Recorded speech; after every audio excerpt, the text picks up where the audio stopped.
CTET, Jharkhand TET, Tripura TET এবং WB TET এই সবগুলো টেটের কম্বাইন ক্লাস আমরা একসঙ্গে চালাচ্ছি। তো কম্বাইন ক্লাসের আজকের ক্লাসের আমাদের বিষয় হবে প্যাডাগজি। তো এমন কিছু প্যাডাগজির প্রশ্ন আমরা আজকে সেট করেছি আপনাদের জন্য, যেটা আপনাদের সিটেট বলুন, ঝাড়খণ্ড টেট বলুন, ত্রিপুরা টেট বলুন বা ডাব্লিউবি টেট বলুন, প্রত্যেকটা টেটের জন্য আপনাদের যথেষ্ট হেল্পফুল হবে। এবং বাংলা ভাষার সম্পূর্ণ গাইড পেতে আপনারা অবশ্যই আমাদের চ্যানেলকে সাবস্ক্রাইব করে সাথে থাকবেন। প্রতিদিন রাত 7টায় আমরা একটা করে ক্লাস দেওয়ার চেষ্টা করব কম্বো ক্লাসের। ঠিক আছে, কম্বো ক্লাসের ক্লাস আপনারা প্রতিদিন একটা করে পাবেন রাত 7টায়। তো আপনারা সবাই দয়া করে এই সময় জয়েন করে নেবেন, তাতে অনেক কিছু জানতে পারবেন। যে কোনো ধরনের টেট দিন না কেন, আমরা এক এক দিন, আজকে আমরা প্যাডাগজি করছি, আগামীকাল হয়তো বা বাংলা ব্যাকরণ করব, আর নয়তো বা প্যাসেজের ক্লাস আমরা অলরেডি 2টা ক্লাস দিয়েছি, এই কম্বো ক্লাস, তারপর কবিতার ক্লাস দেব। এই প্রত্যেকটা টপিক ধরে ধরে এবং এমসিকিউ ধরে ধরে আমরা আপনাদেরকে বুঝিয়ে দেওয়ার চেষ্টা করব। সুতরাং ক্লাসগুলো মিস করবেন না, এই কম্বো ক্লাসগুলো আপনাদের টেট পরীক্ষায় যথেষ্ট হেল্পফুল হবে। তো চলুন দেরি না করে আজকের আমরা প্যাডাগজির প্রশ্ন দেখে নেই। শুধুমাত্র Jharkhand TET, Tripura TET, WB TET, CTET অর্থাৎ যে সকল টেট পরীক্ষায় বাংলা ভাষা আছে, এই প্রিভিয়াস ইয়ার কোয়েশন আমি নিয়েছি, এখানে দেখেছি কী ধরনের প্যাডাগজির কোয়েশনগুলো আসে, সেই হিসাব মতে আমি আজকের ক্লাসের কোয়েশনগুলো সেট করে নিয়েছি। ঠিক আছে, তো চলুন এবার আমরা প্রশ্নগুলো দেখে নেই। তো প্রত্যেকটা প্রশ্নের উত্তর কি হয় আপনারা অবশ্যই কমেন্ট বক্সে জানাতে বলবেন না। প্রত্যেকটা প্রশ্নের উত্তর আপনারা অবশ্যই কমেন্ট বক্সে জানাবেন। ভালো হাতের লেখায় যথাযথ প্রকাশ ঘটবে। একজন যদি ভালো হাতের লেখা হয়, তো ভালো হাতের লেখার ক্ষেত্রে কোন জিনিসের প্রকাশ ঘটে? ছন্দ, অলঙ্কার, নাকি বর্ণ, নাকি ছেদ, জ্যোতি এবং বিরাম চিহ্ন? ভালো হাতের লেখায় প্রকাশ ঘটতে গেলে আমাদের কোন জিনিসের উপর বেশি ফোকাস দিতে হবে? একটু ভাবুন তো, এবং কারেক্ট আনসার কী হয় দেখুন তো। ছন্দ, অলঙ্কার, বর্ণ, নাকি ছেদ, জ্যোতি, বিরাম চিহ্ন, কোনটা হবে কারেক্ট আনসার? তো দেখুন, ছন্দ এবং অলঙ্কার সেটা ভালো হাতের লেখা বলতে পারি না, সেটা আমরা বলতে পারি যে কবির যে লেখাগুলা, কবি সাহিত্যিক যে লেখাগুলো লেখেন, তাদের লেখায় কিন্তু ছন্দ অলঙ্কার কিন্তু একটা গুরুত্বপূর্ণ ভূমিকা পালন করে, তাদের লেখায় কিন্তু ছন্দ অলঙ্কার মানায়। তো সাধারণত আমরা শিশুদেরকে যখন লেখাচ্ছি, তখন এখানে ছেদ, জ্যোতি এবং বিরাম চিহ্নের যদি সে যথাযথ প্রয়োগ করতে পারে, তখন সেই লেখাটা ভালো হাতের লেখা বলে আমরা বুঝতে পারি বা গণ্য করতে পারি। কারণ এই সাধারণত কমা, এই কমার জন্য কিন্তু সমস্ত শব্দের যে অর্থগত পরিবর্তন হয়ে যায়, তাই এই তাকে সেই বিরাম চিহ্নের প্রতি তাকে জ্ঞান দেওয়াটা যথেষ্ট গুরুত্বপূর্ণ। Next question number 2, correct answer কোনটি হবে তাড়াতাড়ি কমেন্ট করুন। সৃজনশীল রচনার মাধ্যমে শিক্ষার্থীদের কি দক্ষতা প্রকাশ পায়? সৃজনশীল যে রচনা রয়েছে, ক্রিয়েটিভিটি, তো ক্রিয়েটিভিটির দ্বারা শিক্ষার্থীদের কি দক্ষতা প্রকাশ পাবে? শিক্ষার্থীরা যদি ক্রিয়েটিভিটি করে, তাদেরকে যদি দেই যে তুমি তোমার নিজের মতো করে কিছু একটা জিনিস লিখো বা রচনা করো, তোমার যা ইচ্ছা তা, অর্থাৎ তাকে আমি ক্রিয়েটিভিটির সুযোগ দিলাম, এই ক্ষেত্রে শিক্ষার্থীর কি দক্ষতা প্রকাশ পাবে? 1 নম্বর, শিক্ষার্থীরা আনন্দ পাবে। 2 নম্বর, তাদের শিল্প, সৌন্দর্যবোধ এবং কল্পনার শক্তির বিকাশ ঘটবে। নাম্বার 3, বিষয়বস্তু গুছিয়ে লিখতে পারবে। নাম্বার ডি, হাতের লেখা পরিষ্কার হবে। তো এই ক্ষেত্রে কারেক্ট আনসার কি হতে পারে একটু দেখুন তো, কারেক্ট আনসার কি হয় আপনাদের মত অনুযায়ী।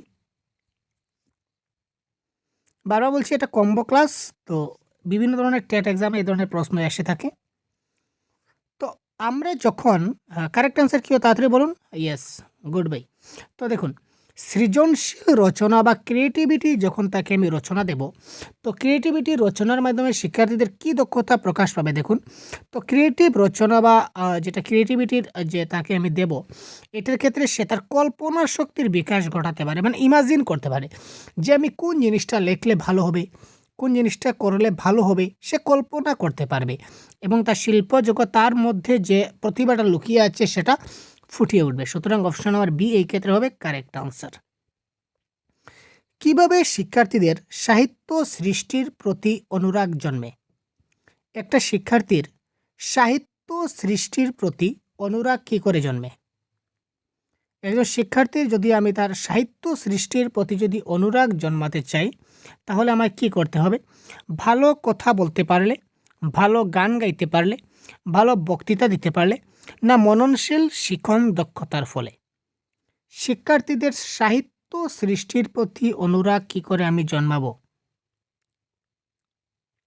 এটা কারেক্ট আনসার হবে মননশীল শিখন দক্ষতা। আমার শিখন দক্ষতাটা যদি মননশীল হয়, অর্থাৎ আমি একজন দক্ষ শিক্ষক হিসাবে যদি তাকে শিখন যদি ভালো করে দিতে পারি, শিখন দেওয়ার ক্যাপাসিটি যদি আমার মধ্যে থাকে, বোঝানোর যদি ক্ষমতা থাকে, তাহলে আমি বুঝালে সে আরাম পাবে, মজা পাবে। আর আমার মধ্যে যদি বোঝানোর ক্ষমতা না থাকে, ক্যাপাসিটি না থাকে, তাহলে একজন ছাত্র সেটা শুনে বা বুঝে সে আরাম পাবে না, মজা পাবে না, তার অনুরাগ জন্ম হবে না। লিখন অভ্যাসের ফলে মানুষের কি লাভ হয়? মানুষের হাতের লেখা পরিষ্কার হয়, মনন চিন্তন শুদ্ধ হয়, মোটামুটি শুদ্ধভাবে মোটামুটি লিখতে পারে। অপশন নাম্বার ডি, লেখায় বানান ভুল থাকে না। তো লিখন অভ্যাস আমরা করাই, রাইটিং প্র্যাকটিস যেটা বলা হয়। তো what is the benefit in writing practice? লিখন অভ্যাসের ফলে মানুষের কি লাভ হবে যদি বলি, কোয়েশ্চন নাম্বার 4, আপনি যদি বেশি বেশি একজনকে যদি লিখান, তাহলে লিখতে লিখতে লিখতে লিখতে তার কোনো এক সময় দেখবেন লেখায় বানান ভুল থাকবে না, সে বানান কারেক্টলি লিখে নেবে। প্রথমবার যখন লিখবে তখন কিছুটা ভুল হবে, তার পরের বার আবার লিখবে কিছুটা কারেক্ট হবে। এইভাবে যদি সে অতিরিক্ত লেখে তাহলে তার বানান ভুল থাকবে না। That is the correct answer. মানুষ কিভাবে প্রজ্ঞাবান হয়? দেখুন, ট্রিকি কোয়েশ্চন। মননের মাধ্যমে, প্রজ্ঞাবান মানে জ্ঞানী হয়, চিন্তনের মাধ্যমে, গভীর মনন এবং চিন্তন সহ লেখার মাধ্যমে, কিছু না লেখে শুধু চিন্তা করে। তো এই ক্ষেত্রে কারেক্ট আনসার কোয়েশ্চেন নাম্বার 5 কি হবে? মানুষ কিভাবে প্রজ্ঞাবান হবে বা জ্ঞানী হবে, এটা কারেক্ট আনসার আমাদের কি হতে চলেছে? আপনারা কমেন্ট করুন তাড়াতাড়ি কারেক্ট আনসার কি হয়, আপনারা ভাবুন, প্র্যাকটিস করুন, আমাদের সঙ্গে সঙ্গে ভাবতে থাকুন কারেক্ট আনসার কি হয়। তো মানুষ প্রজ্ঞাবান হবে যখন কোনো ব্যক্তি গভীর মনন এবং চিন্তন সহ লিখবে। সে গভীর মনে এবং গভীর চিন্তন করবে এবং সঙ্গে সে ওই জিনিসগুলো যখন লিখবে তখনই সে কী হবে? প্রজ্ঞাবান হবে। কি আয়ত্ত করলে শিক্ষার্থীদের নির্ভুল বর্ণজ্ঞানের ধারণা জন্মে?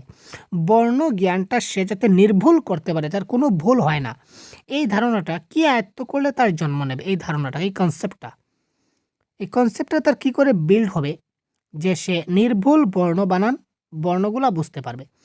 বর্ণগুলো আয়ত্ত করলে, বর্ণগুলো ঠিকমতো বলতে পারলে, বর্ণের ছাঁচ এবং উচ্চারণ সম্বন্ধে স্পষ্ট ধারণা জন্মালে, বর্ণগুলি ঠিকঠাক মতো পড়ে যেতে পারলে। কোয়েশ্চেন নাম্বার 6,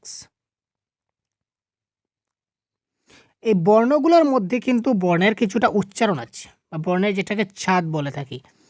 যেমন ক, খ। এই যে ক এবং খ বললাম, ক যখন বলবো তখন একটু কম প্রেশার পড়বে আমার উচ্চারণে, এবং খ যখন বলবো তখন আমার উচ্চারণে একটু বেশি প্রেশার পড়বে। যেটা অল্প প্রাণ এবং মহাপ্রাণের ব্যাপার রয়েছে, ঘুষ অঘুষের ব্যাপার রয়েছে, তো এটা আমরা এখন যাব না। তো এবারে দেখুন, এই যে বর্ণগুলো যদি তাকে আমি ভালো উচ্চারণ সমেত যদি শেখাতে পারি, যেমন চ, চ, ছ। এবার এই চ, ছর মধ্যে যদি আমি তাকে ছ বলতে যদি এবার ছেড়ে দিই, তাহলে সে বুঝতে পারবে সে ছ। আর এবার চ, ছ, ছ, ছ যদি বলি, তাহলে সে জিনিসটা আমি চ বলছি না ছ বলছি, সে কী হবে? কনফিউশন হয়ে যাবে। তাই এই ক্ষেত্রে বর্ণের ছাদ এবং উচ্চারণ সম্বন্ধে তার স্পষ্ট ধারণা তাকে দিতে হবে। নেক্সট, সাধারণত কয় ধরনের হাতের লেখার সঙ্গে আমরা পরিচিত? আমরা সবাই জানি কয় ধরনের হাতের লেখার সঙ্গে আমরা পরিচিত। জেনারেলি আমরা ইংলিশে যদি যাই, তাহলে ক্যাপিটাল লেটার এবং স্মল লেটার, এই দুই ধরনের লেখার সঙ্গে আমরা পরিচিত রয়েছি, তাই তো? এবার এই প্রশ্নের কারেক্ট আনসার কি হয় দেখি। লিখনের দ্রুততা বৃদ্ধি পাবে। একটা লিখনের দ্রুততা কি করে বৃদ্ধি পাবে? বয়স বৃদ্ধির সঙ্গে সঙ্গে, শরীর বৃদ্ধির সঙ্গে সঙ্গে, শরীরে রোগের প্রকোপ বৃদ্ধি হলে, উপরের সবগুলি।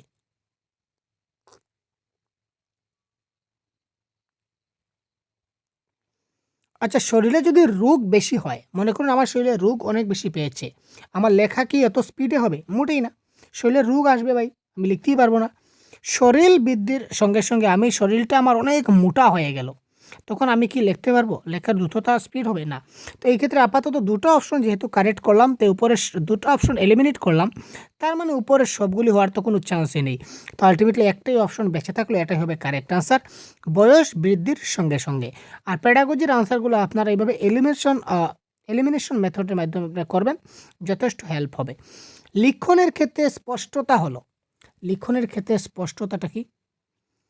বাক্যের মধ্যে শব্দগুলির পরস্পর থেকে নির্দিষ্ট দূরত্বে অবস্থান, তারপর হচ্ছে সাধু ভাষার ব্যবহার, চলিত ভাষার ব্যবহার, নাকি উপরের সবগুলি? আচ্ছা, এবার দেখুন, আপনারা ভাববেন যে স্যার সাধু ভাষায় যদি ব্যবহার করি তাহলে লিখনের স্পষ্টতা আসবে, স্যার যদি চলিত ভাষায় ব্যবহার করি তাহলে তো স্পষ্টতা আসবে। তাহলে দুটোই কারেক্ট। তো এই দুটো যদি কারেক্ট হয় তাহলে উপরের সবগুলি কারেক্ট। তো সবগুলি কারেক্ট হলে সাধু ভাষা এবং চলিত ভাষায় কিন্তু একসঙ্গে আমরা লিখতে পারি না, হয়তো শুধুমাত্র সাধু লিখব, নতুবা শুধুমাত্র চলিত লিখব। এবং এখানে বলেছে ক্লিয়ার দেওয়া আছে স্পষ্টতা। এই যে আমরা যদি বাক্যের মধ্যে শব্দগুলি পরস্পর থেকে নির্দিষ্ট দূরত্ব অবস্থান করে, অর্থাৎ একটা একটা অক্ষর থেকে আরেকটা অক্ষরে কতটা ডিস্টেন্স আছে, একটা শব্দের পরে আরেকটা শব্দ, যেমন এই যে সাধু ভাষা এবং ব্যবহার, তার মধ্যেখানে যে গ্যাপ, এই গ্যাপটা আমাদের দেখতে হবে। ঠিক আছে, এই যে বাক্যের মধ্যে শব্দগুলির পরস্পর থেকে নির্দিষ্ট দূরত্বে অবস্থান, এই যে প্রত্যেকটার মধ্যে যে গ্যাপ আছে এগুলা কিন্তু সবগুলো সমান হতে হবে, এবং লেখার যে সাইজগুলো রয়েছে সাইজগুলো কিন্তু সমান হতে হবে। এবার আমি যদি লিখি সাধু, এই দেখুন ধু, এটা কি সুন্দর হয়েছে, স্পষ্ট হয়েছে? না, মোটেই না। কারণ সাটা ছোটো হয়ে গেছে, ধুটা বড় হয়ে গেছে, মোটেই হলো না, সুন্দর হলো না, স্পষ্ট হলো না। তাই সবগুলো সাইজ আমার সমান হতে হবে এবং তার একটা দূরত্ব বজায় থাকতে হবে পরস্পরের ক্ষেত্রে। সুতরাং option number A is the 100% correct. লেখার জন্য শিক্ষার্থীর ড্যাশ প্রয়োজন। লিখতে গেলে শিক্ষার্থীর কিসের প্রয়োজন? খাবারের প্রয়োজন, ঘুমের প্রয়োজন, খেলার প্রয়োজন, আগ্রহের প্রয়োজন। ভেরি সিম্পল কোয়েশন, যে কোনো কেউ দিতে পারে। তো আপনারা সবাই দেখি তো কার আনসার সঠিক হয়, খুব তাড়াতাড়ি কমেন্ট করুন। লেখার জন্য শিক্ষার্থীর কিসের প্রয়োজন? শুধু লেখা নয়, আমি বলবো লেখার জন্য, পড়ার জন্য, যে কোনো কাজ করার জন্য কিসের প্রয়োজন লাগে? আগ্রহ লাগে, ইন্টারেস্ট। আমি কাজটা করতাম, এটা আমার মধ্যে থাকতে হবে। যদি আমার মধ্যে থাকে যে আমি কাজটা করতাম, আমাকে কাজটা করতেই হবে, তখন আমি করতে পারবো। আর যদি আমি বলি না এটা না করলেই হবে, এই যে আমি আজকে ভিডিও আপনার জন্য তৈরি করছি, আমার মধ্যে আগ্রহ আছে ভিডিও বানানোর, তাই আমি আপনাদের জন্য ভিডিও প্রোভাইড করছি। আর না হলে আমি কেন ভিডিও তৈরি করতাম? আমার মনে যদি আগ্রহ না থাকে, আরে ভিডিও বানাবো, এমনিতেই বানাবো, 2 দিন পর বানাবো, 4 দিন পর বানাবো, না বানাইলে হবে? এই ধরনের করলে আমার সারা জীবনেই বানানো হবে না। আমার আগ্রহ থাকা প্রয়োজন যে আমার এক্ষুনি বানাতে হবে, এক্ষুনি করতেই হবে, যত তাড়াতাড়ি করবো ততই মঙ্গল। তাহলে আমি খুব তাড়াতাড়ি ভিডিওটা আপনার জন্য তৈরি করতে পারবো সুন্দরভাবে। ঠিক আছে, সুতরাং যে কোনো কাজ করার জন্য আমাদের আগ্রহের প্রয়োজন আছে। ঠিক আছে, সুতরাং লেখার জন্য আমাদের শিক্ষার্থীদের কিসের প্রয়োজন? ভাই আগ্রহের প্রয়োজন। নেক্সট, শিক্ষার্থীরা কিভাবে সৃজনশীল লেখায় অভ্যস্ত হতে পারে? একজন শিক্ষার্থীকে আপনি ক্রিয়েটিভিটি রাইটিংয়ে কী করে অভ্যস্ত করতে পারেন?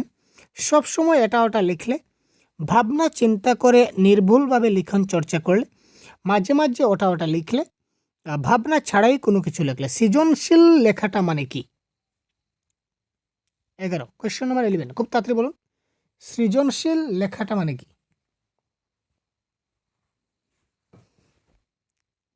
সৃজনশীল লেখা মানে ক্রিয়েটিভিটি, শিশুরা লিখবে। তো শিশুরা লিখবে, এটা কারেক্ট আনসার হবে ভাবনা ছাড়াই কোনো কিছু লেখা। আমার মনে যা আসলো তা আমি লিখলাম, বানিয়ে লিখলাম সুন্দর করে সাজিয়ে, দ্যাট ইজ কল্ড ক্রিয়েটিভিটি। এবার আমি চিন্তা করব, চিন্তা করতে করতে তোমার 1 ঘন্টা শেষ। এবার চিন্তার মধ্যে আরও কিছু এডিট করতে হবে, আরও কিছু অ্যাড করতে হবে, কিছুটা সাবস্ট্রাক্ট করতে হবে, কিছুটা মাল্টিপল করতে হবে। এগুলো যদি করতে থাকি তাহলে আমার তো সবই শেষ, সময় শেষ, আর ক্রিয়েটিভিটি কখন আসবে? ভাবনা ছাড়াই যা ইচ্ছা তা আমি লিখে নেব, দ্যাট ইজ কল্ড ক্রিয়েটিভিটি।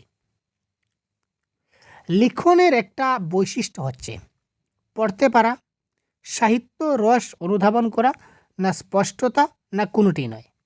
তো লিখনের একটা বৈশিষ্ট্য হচ্ছে কি, লিখতে গেলে আমাদের লিখনটা কি হতে হবে?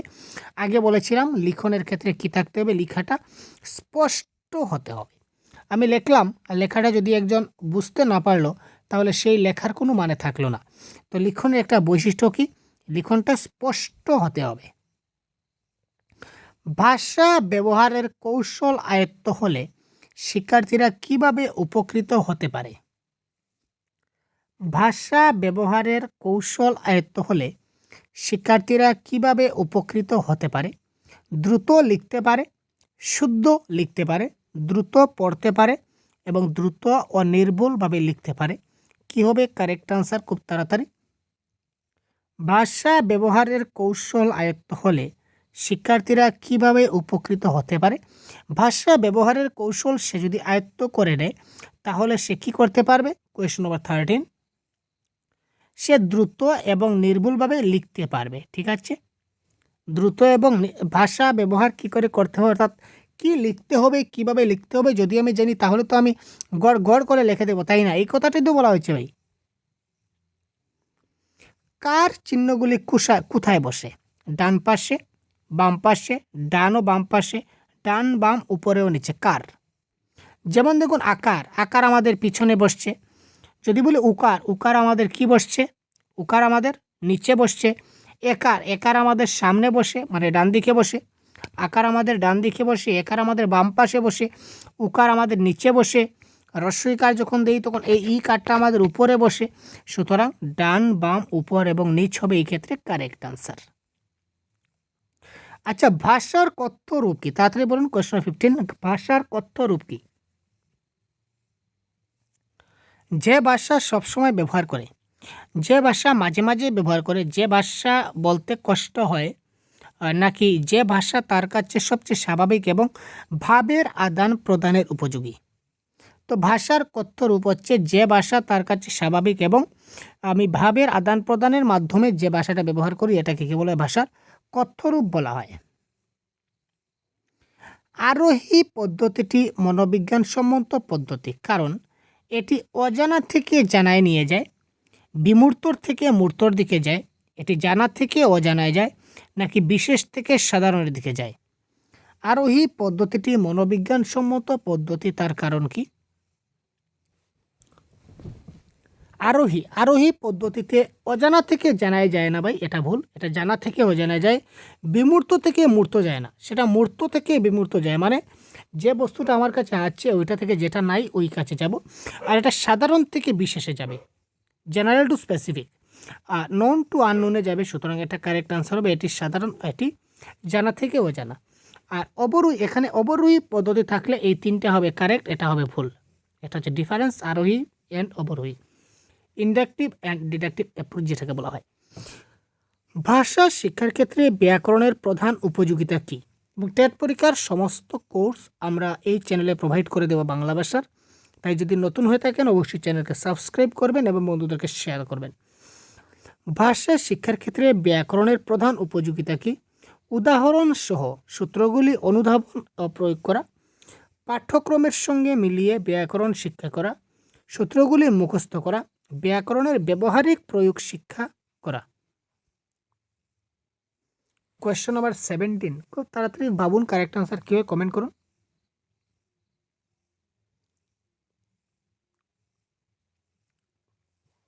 তো এই ক্ষেত্রে কারেক্ট আনসার হয়ে উদাহরণ সহ সূত্রগুলি অনুধাবন এবং প্রয়োগ করা হচ্ছে ব্যাকরণের প্রধান উপযোগিতা।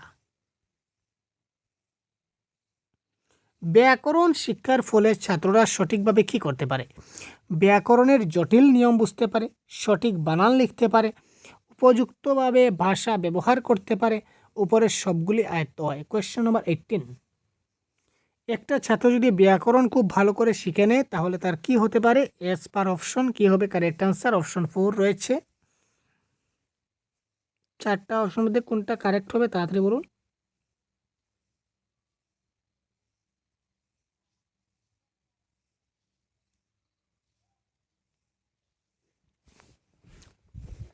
তো এটা আমাদের কারেক্ট আনসার হয়ে যাবে।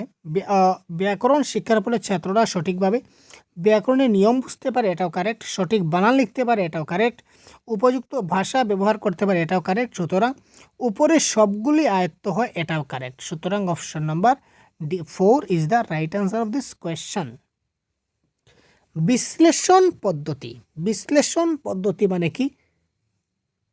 সূত্রগুলিকে উদাহরণের সাহায্যে বারবার বিশ্লেষণ করা, সূত্রগুলিকে মুখস্থ করা, উদাহরণগুলিকে মুখস্থ করা, সূত্র এবং উদাহরণগুলিকে মুখস্থ করা। এই ক্ষেত্রে কোয়েশ্চন নাম্বার 19 কী হবে কারেক্ট আনসার? খুব তাড়াতাড়ি কমেন্ট করুন কী হতে পারে।